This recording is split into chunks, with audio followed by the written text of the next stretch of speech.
Nega? Ba'zi vaqtlarda ichimizdan toshib, shashtimiz kelib, bir hushtak chalib yuborganimizda buvimiz hushtak chalma, o'g'ri keladi deb qo'yib berardi. Nega?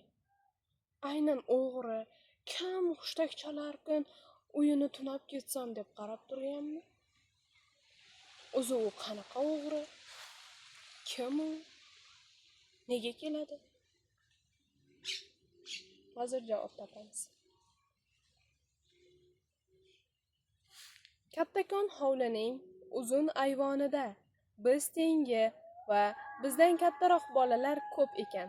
Doril muallimning talabalaridan biri, novcha, sariqroq, ko'zlari ko'k, Hoji Qurbon Qosimiy degan bir yigit ayvonning bir chekkasiga qo'yilgan stolning orqasida o'tirib, hammaga guvohnoma va har 3 bolaga bittadan sopol hushtak ulashmoqda edi.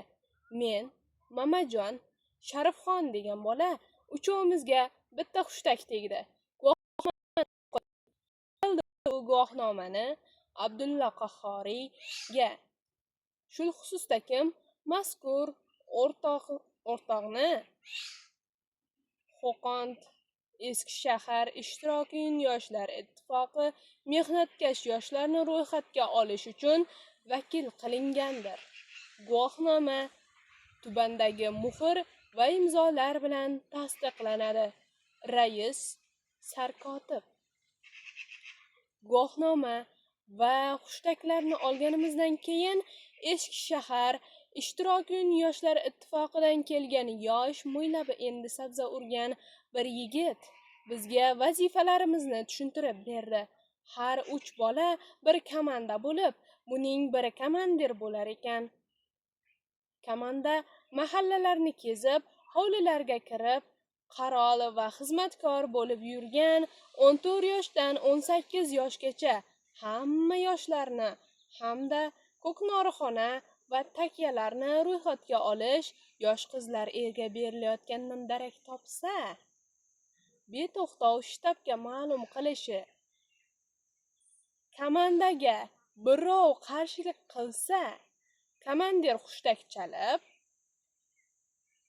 qizil soqchilarni yordamga chaqirishi kerak ekan. Javob topildi. Demak, ular kelgach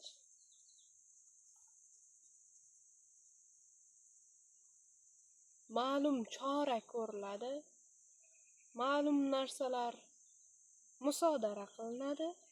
Demak, xalq orasida ular o'g'ri deb ham tilga olingan. Shuning uchun bolalarni har doim hushtak chalishdan qaytarishgan. U bolalar orasida biz ham